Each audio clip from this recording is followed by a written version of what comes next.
Vous savez tous que nous vivons au sein d'une simulation. Prenez tout de même avec des pincettes ce que vous vous apprêtez à entendre, ou peut-être pas.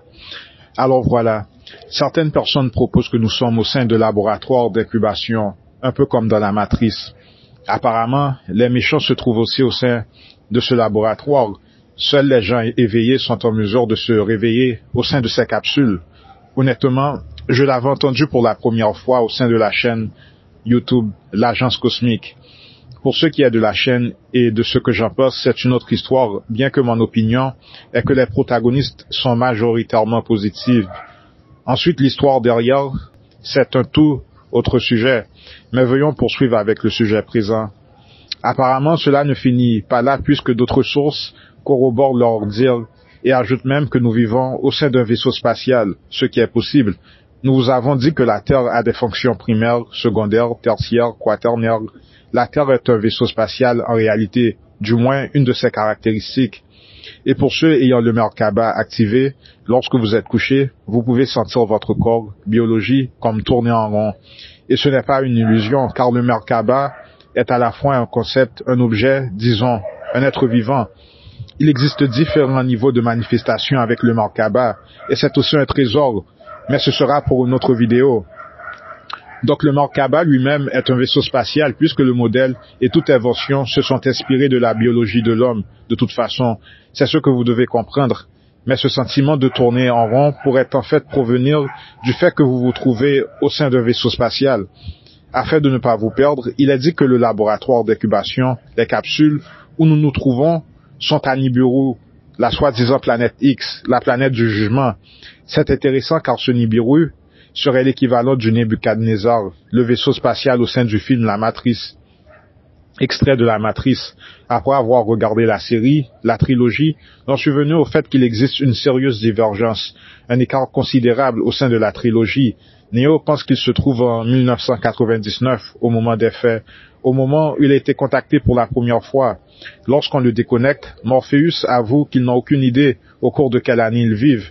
Les gens supposent qu'ils sont en fait en 2199 par rapport à 1999 au sein de la surface terrestre, et ceci 200 années suite à la chute de l'homme. Donc, dans la matrice, la chute de l'homme est intervenue en l'an 1800, vers les années 1800. Comme nous vous le disions, la plaque de Nebuchadnezzar indique 2069. Smith postule que la matrice est modelée selon la plus grande pointe civilisationnelle de l'humanité. Donc ce que nous connaissons comme la civilisation du Jardin d'Éden, avant la chute, constituant le plus grand idéal de la race des hommes, et non en Atlantide. Cependant, dans Matrice Rechargement, l'architecte révèle que cette matrice constitue celle numéro 6, et Néo l'anomalie numéro 6. Il décrit la seconde renaissance comme la création humanitaire de l'intelligence artificielle, la guerre de la survie suivie de l'opération Tempête Noire. L'architecte révèle que même Morpheus se trompe, mais qu'ils sont en fait 500 ans en surplus par rapport à 2199. Voilà donc pour l'extrait. Maintenant, un point important est que Nibiru et les trucs cosmiques tels que les comètes possèdent des propriétés transdimensionnelles. Ce qui va vous choquer, mais qui ne le devrait pas, est que ces capsules où nous nous trouvons se situent apparemment au sein de la Terre creuse, non pas en densité 3, mais un mix entre densité 3 et 4, quoique plus en densité 4. Ils sont à la recherche d'une capsule spatiale, un super ordinateur donc. Donc une autre version de vous se trouve vraiment au sein de plans d'existence plus grands, mais pas nécessairement tel que projeté dans cette vidéo. Un autre point important à savoir est que si vous avez une âme et vivez en densité 3, c'est-à-dire ici, vous devez savoir que la densité 3 n'est pas vraiment une création du cosmos, mais une création provenant des êtres de densité 4. On ne va pas revenir sur le sujet, mais la surface planétaire est un prolongement du monde souterrain. Et dans les écrits religieux, les basses parties du monde ont d'abord été créées avant les soi-disant hautes parties du monde, ce à quoi correspond la surface terrestre. Et dans les écrits, vous lisez la création en densité 4, et non pas la création en densité 3, tel qu'il est coutume de croire. Un autre point important est que si vous avez une âme, vous venez de la source. L'intrigue est que des gens n'ayant pas la possibilité de se réveiller essaient de trouver le vaisseau physiquement dans ce corps, car apparemment, vous serez en mesure de les débrancher. Lorsque vous vous réveillez, c'est-à-dire la Kabbale, vous serez en mesure vous-même de débrancher la Kabbale. Et c'est là que le sujet d'extermination rejoint ce thème. Souvenez-vous, extermination et expérimentation. Apparemment, si vous arrivez à sortir de cette expérimentation, vous êtes en mesure de les débrancher, et ce serait une autre raison pour laquelle ils doivent nous emprisonner ici. La première est l'emprisonnement. Le second est que vous restez endormi au sein de la simulation. Les deux objectifs primaires. La troisième raison est qu'apparemment, en vous réveillant définitivement, c'est-à-dire en vous réveillant pour de vrai dans la capsule, vous êtes en mesure de les débrancher, puisque le réveil est en aucun cas possible pour eux. En fait, voilà une surprise. Si vous avez une âme, si vous en avez bien une, vous venez des endroits, des recoins les plus sombres de l'univers. Vous êtes donc plus puissant que les vampires eux-mêmes. C'est pourquoi nous avons dit ceci au sein de la vidéo, le tribunal cosmique. Donc cela a à voir aussi avec le sujet. Nous sommes les originaux, c'est-à-dire les êtres vivants, ténébreux venant du fin fond, au niveau profond de l'univers. Les gens comme vous, celles ayant une âme, vous venez du plan d'existence du cas, là où il existe les profondes ténèbres, c'est-à-dire les régions hors du 4% de l'univers. C'est là que les âmes sont créées, s'il y a création.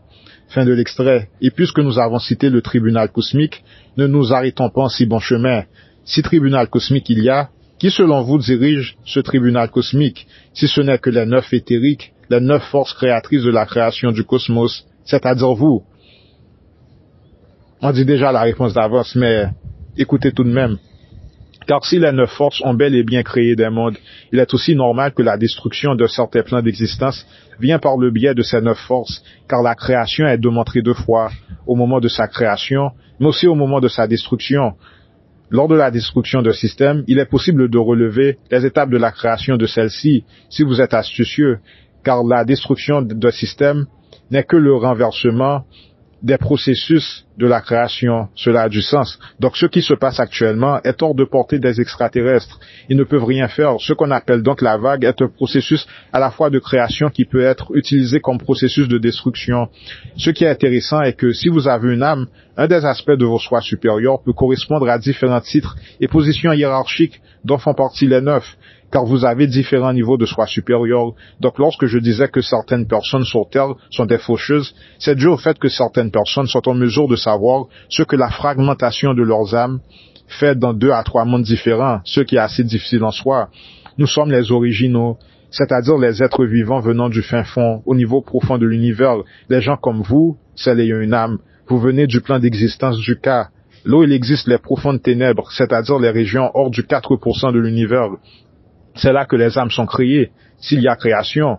Fin de l'extrait. Et puisque nous avons cité le tribunal cosmique, ne nous arrêtons pas en si bon chemin.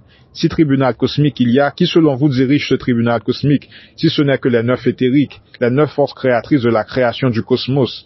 Fin de l'extrait. En résumé, si vous n'avez pas compris, ce sont des éléments de notre soi supérieur réalisant ce jugement, l'apocalypse. Donc c'est vraiment vous, au sein d'autres plans d'existence plus grands, réalisant ce jugement cosmique. Si vous n'avez pas encore compris, pour vous autres ayant des âmes, vous vous jugez vous-même depuis un plus grand plan d'existence, littéralement. Cela a du sens. J'avais dit que le surâme, l'intervention divine est accordée en fonction de votre surâme. C'est donc le chef, le directeur / la directrice technique de votre âme en réalisant le jugement. Encore vous, une fois de plus, pourquoi êtes-vous donc ici? Nous sommes ici afin de provoquer l'apocalypse, afin de détruire les basses parties de l'algorithme instauré par les vampires, en ne tuant personne, du moins physiquement, en respectant le droit du libre arbitre, en réalisant les vertus. Vous avez mis une prime de mort légale au-dessus de la structure du bas algorithme qui se manifeste via l'apocalypse. Avez-vous remarqué que plus l'apocalypse approche, plus votre qualité de vie augmente? Et plus l'apocalypse approche, plus la qualité de vie des zombies et des vampires diminue, car nous ne sommes pas de la même espèce. Nous avons un sang alcalin, tandis qu'eux possèdent un sang acidique. C'est le secret. Et l'autre secret est que l'apocalypse est un événement qui a pour but de détruire les basses et non les hautes parties de l'algorithme terrestre. Donc, est-ce que c'est vraiment négatif? Cette réponse dépend vraiment de si oui ou non vous avez le niveau. Logiquement, la réponse est connue. Et le saut de vie est basé selon une certaine fréquence. La réponse est que si vous avez le niveau, être un aspirant des hautes parties de l'algorithme, cela ne sera pas négatif pour vous. Fin de l'extrait. Donc voilà. Donc ceci dit, Est-ce possible vraiment que vous vous trouvez dans un vaisseau spatial apportant jugement et que votre réveil précipite la destruction de ce système? C'est plus que possible. Et c'est pourquoi vous êtes en mesure de marcher la journée en plein apocalypse, car jugé positivement par le soleil, mais aussi par vous, car vous apportez de toute façon la destruction avec votre soleil interne, car vous êtes une âme. Et d'où viennent les âmes? Du soleil. Voici la science métaphysique du truc. Quant aux exterminateurs, ils ont déjà perdu. Si vous assimilez ces concepts, les digérez, ils ont déjà perdu. Dans la prochaine vidéo, je vais vous parler des différentes facettes du Merkaba. Et voilà le piège, ce qu'ils ont essayé de nous faire croire. Ils ont essayé de nous faire croire que l'Apocalypse est un temps ténébreux et effrayant.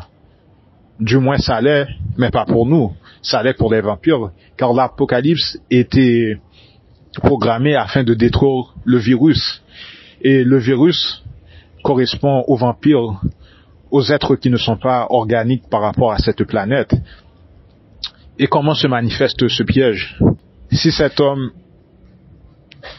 essaie de tisser des liens avec les vampires, avec le monde, c'est ainsi que l'Apocalypse peut être négatif pour lui, car il peut se faire détruire par l'Apocalypse en tissant des liens avec la société, le statu quo.